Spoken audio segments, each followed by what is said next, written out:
तो जैसा कि हमने पिछले एपिसोड में देखा कि जियन ड्रैगन फिनिश फ्रूट को रिफाइन नहीं कर पाती हो, उसके ब्लैक लाइट से जियन एक क्रिस्टल में ट्रैप हो जाती है। ये देखकर दियाओयान अपनी हेवनली फ्लेम से इस क्रिस्टल को रिफाइन करने लगता है। फिर अब हम दियाओयान को देखते हैं जो कि अपनी हेवनली फ्लेम से एक ड्रैगन क्रिएट करता है और वो ड्रैगन उस क्रिस्टल के चारों तरफ घूमने लगता है।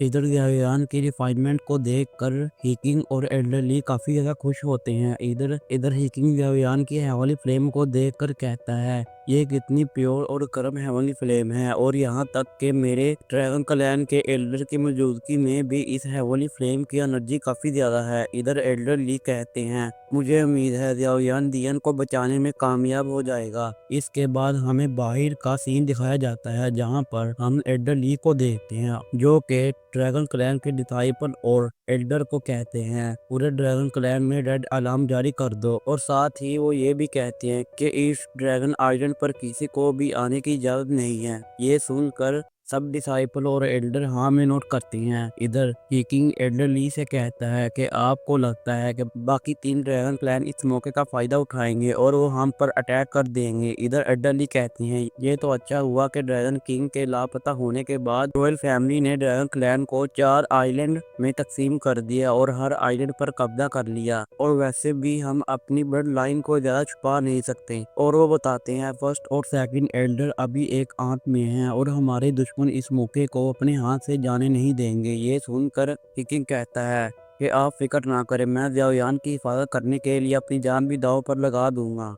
और किसी ने दियाओयान की रिफाइनमेंट रोकने की कोशिश की तो उसे मेरी लाश के ऊपर से गुजरना होगा। इधर किंगलिंग कहती है, मैं यंग मास्टर दियाओयान की हिफाजत करने की पूरी कोशिश करूंगी। तभी एल्डर ली अपने पास से एक बोतल निकाल कर किंगलिंग को दे देते हैं और वो उसे कहते हैं, ये मेरी बॉडी से निकाले जाने वाला ड्रैगन ब्लड है। अगर रिफाइनमेंट के दौरान दियाओयान की डुकियो खत्म हो जाए तो ये ब्लड दियाओयान को दे देना ताकि दियाओयान इसको एब्जॉर्ब कर सके। ये सुनकर किंगलिंग हाँ में नोट करती है। इधर दियाओयान को रिफाइनमेंट करते हुए एक मंथ गुजर जाता है। दियाओयान इस रिफाइनमेंट में काफी ज्यादा थक जाता है लेकिन वो अपनी रिफाइनमेंट कंटिन्यू रखता है। इधर हिकिंग एल्डर ली और किंगलिंग भी दियाओयान को देख रहे होते हैं। दूसरी तरफ हिकिंग एल्डर ली से पूछता है, आखिर इसमें कितना वक्त लगेगा। ये सुनकर एल्डर ली कहते हैं, अब ज्यादा टाइम नहीं लगेगा, क्रिस्टल पिघलना शुरू हो गया है। ये सुनकर हिकिंग कहता है कि अगर ये रिफाइनमेंट ऐसे ही कंटिन्यू रही तो ब्रदर दियाओयान इस रिफाइनमेंट को ज्यादा देर कंटिन्यू नहीं रख सकता। इधर पिंगलिंग को भी दियाओयान की काफी फिक्र होती है। दूसरी तरफ दियाओयान कहता है, मैं ये कर सकता हूँ और अगर मेरी डुकियो भी खत्म हो गई तो मैं हार नहीं मानूंगा और मैं इस रिफाइनमेंट को किसी भी हाल में पूरा करके रहूंगा। और ये कहते हुए दियाओयान के मुंह से खून निकल रहा होता है और तभी दियाओयान को काफी ज्यादा दर्द होता है और वो जोर से चीखता है और उसके मुंह से खून निकलता है। ये देखकर एल्डरली भी काफी ज्यादा परेशान हो जाते हैं और वो कहते हैं, अगर दियाओयान ने अपनी रिफाइनमेंट कंटिन्यू रखी तो दियाओयान की फाउंडेशन डिस्ट्रॉय हो जाएगी। ये सुनकर क्विंगलिन काफी ज्यादा परेशान हो जाती है और वो दियाओयान को रोकने के लिए जाने लगती है, मगर हिकिंग क्विंगलिन को पकड़ लेता है और वो कहता है, मिस क्विंगलिन तुम वहाँ नहीं जा सकती, अभी वहाँ आग का टेम्परेचर बहुत ज्यादा है जिसका तुम मुकाबला नहीं कर सकती। इधर दियाओयान की हालत काफी ज्यादा खराब हो जाती है मगर दियाओयान अपनी रिफाइनमेंट कंटिन्यू रखता है और तभी वहाँ पर एल्डर की आ जाते हैं, जिसे देखकर हिकिंग हैरान होता है और वो इनसे पूछता है, आप यहाँ क्या कर रहे हैं। एल्डर की कहता है, अगर मैं यहाँ टाइम पर ना आता तो तुम सब लोग सिर्फ इस बच्चे की लाश ही यहाँ से ले जा पाते। और वो पीठ से दियाओयान की तरफ जाने लगते हैं और वो कहते हैं कि मुझे इस बच्चे की मदद करने दो, और वो अपने ड्रैगन स्केल का एक टुकड़ा बाहर निकालते हैं जिसको देखकर सब हैरान हो जाते हैं। और एल्डर ली कहते हैं, ये तो एशियन ड्रैगन स्केल एसेंस है, ये तो काफी ज्यादा पावरफुल स्केल एसेंस है। और वो कहता है, ये बुढ़ा तो काफी बड़ी कुर्बानी दे रहा है। इधर एल्डर की कहता है, ये कुर्बानी ड्रैगन के पेयर होने के लिए कुछ भी नहीं है। ये कहने के बाद एल्डर की और ड्रैगन स्केल दियाओयान की हेवनली फ्लेम में डाल देता है जिससे हेवनली फ्लेम की पावर काफी ज्यादा बढ़ जाती है, जिससे वो क्रिस्टल बड़ी तेजी से पिघलने लगता है। ये देखकर दियाओयान हैरान हो जाता है और इससे दियाओयान खुश भी हो जाता है और वो कहता है, जब तक दियन के अंदर मौजूद ड्रैगन फिनिश फ्रूट की एनर्जी रिफाइन होती है तब तक मैं दियन को जगा सकता हूँ। इधर एल्डर की अपने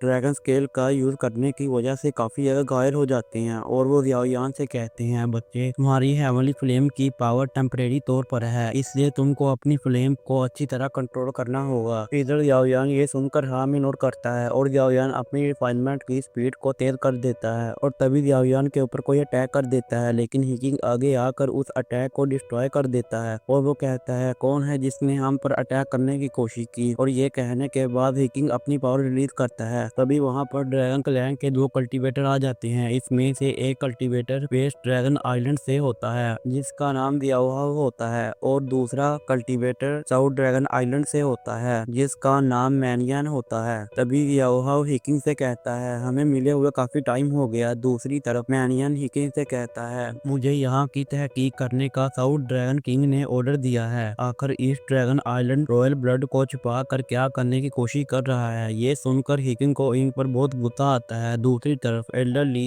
हीकिंग से कहता है, तुम याओयान और दियन की हिफाजत करो और इनको हमारे ऊपर छोड़ दो। और ये कहने के बाद एल्डर ली और एल्डर की इनसे फाइट करने के लिए चले जाते हैं और साथ ही एल्डर ली कहते हैं, ये हमारा ईस्ट ड्रैगन आइलैंड है, यहाँ पर हर कोई मुंह उठाकर नहीं आ सकता। और वो ड्रैगन आइलैंड के सभी डिसाइपल और एल्डर को इन पर अटैक करने का ऑर्डर देते हैं। इधर एल्डर की कहते हैं कि यहाँ पर सिर्फ ड्रैगन एम्परर ही आ सकते हैं। ये सुनकर एल्डर ली भी कहते हैं, जो भी हमारे ड्रैगन एम्परर का अपमान करने की कोशिश करेगा इसको इसकी सजा जरूर मिलेगी। और ये कहने के बाद दोनों एल्डर अपनी पावर एक्टिवेट कर लेते हैं। ये देखकर याओहाउ कहता है कि तुम लोग अपनी जिद छोड़ दो वरना इसका अंजाम अच्छा नहीं होगा। दूसरी तरफ मैनियन भी कहता है, आज हम ईस्ट ड्रैगन आइलैंड को खत्म कर देंगे। ये कहने के बाद वो भी अपनी पावर एक्टिवेट कर लेते हैं और इनके दरमियान फाइट शुरू हो जाती है और इनमें काफी खतरनाक फाइट होती है। इधर हीकिंग कहता है, अगर फर्स्ट और सेकंड एल्डर रिट्रीट में ना होते तो इनको यहाँ आने पर पछतावा होता। और वो याओयान को जल्दी करने को कहता है। इधर याओयान भी अपनी स्पीड तेज कर लेता है और वो हीकिंग से कहता है कि रिफाइनमेंट मुकम्मल होने वाली है। फिर हमें फोनिक स्टार पवेलियन का सीन दिखाया जाता है जहाँ पर हम मास्टर फैंग को देखते हैं और वो कहते हैं कि याओयान को पवेलियन से बाहर गए हुए काफी टाइम हो गया है और अभी तक वो वापस नहीं आया। इधर मास्टर याओलो भी इनकी बात सुन रहे थे और वो कहते हैं कि मुझे खबर